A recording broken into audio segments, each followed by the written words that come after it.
At 5:34, we have an eye on the state of education for you this morning with the impact this pandemic has had beyond grade school. The pandemic forced thousands of students to learn remotely. That had a ripple effect. Take a look at this. According to the Bureau of Labor Statistics, we're going to show you some numbers here. Almost 2/3 of high school graduates were enrolled in college or universities by 2019. Fall of last year, though, the National Student Clearinghouse says more than 560,000 students dropped out. It's a 3.6% decrease, double the rate of the year before. And community colleges were hardest hit with a more than 10% drop. As Taylor Epps explained, schools like Erie County Community College were dealt an even heavier blow. She's live from their downtown campus this morning, telling us exactly how that worked. Hi, Taylor. Good morning. Ed and Katie, good morning. Now, as those numbers show, COVID-19 has completely changed classrooms across the country, especially here at Erie Community College. Now, the springtime is a time where usually people come to campuses and take tours, but with COVID-19 restrictions, colleges have to adapt, and that's easier at some schools than others. One of our vehicles for recruiting is going out to the community, going out to high schools, going out to churches, going to the libraries.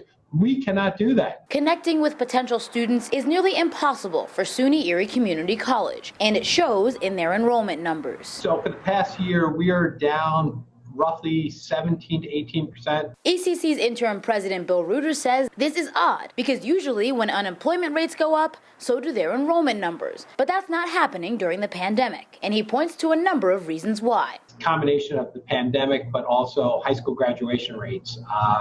They're projected in Erie County to be down over 11%. Reuter says it's also because things are different on ECC campuses. They can't have many classes in person just yet. That's been a challenge for students, and it's not the style they signed up for, and they're being forced to do that now. Meaning students have to rely on their own research when picking a school. Students are making decisions without ever stepping foot on campus. It's not just us, it's everywhere. Including over at Damon College in Amherst. So we've had to flip everything 100%, and I'm very proud of what we've done here at Damon to do that. They've been doing more digital advertising and mailing while also bringing students to campus in small groups, and it's working. Right now we are 24 deposits ahead of where we were last year at this time. We are what I would call cautiously optimistic that our incoming class numbers will be strong. Dr. Greg Nayer, Vice President of Strategic Initiatives at Damon, says students are less likely to travel for school, so they're staying in Western New York. They want a college experience. They need a college experience. No less than 65% of our courses are being delivered in person.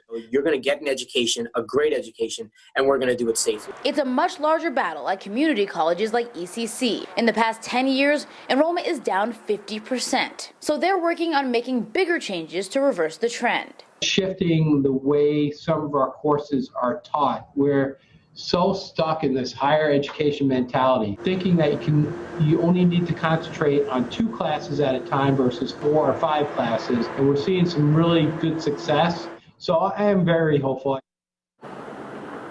Reuter says they have a lot of challenges here at ECC and need to do better, but they're working on it, and this is the bottom of the hill, and there's nowhere to go but up. And that starts right now. He says there is a glimmer of hope that enrollment is up this spring, and they'll take it.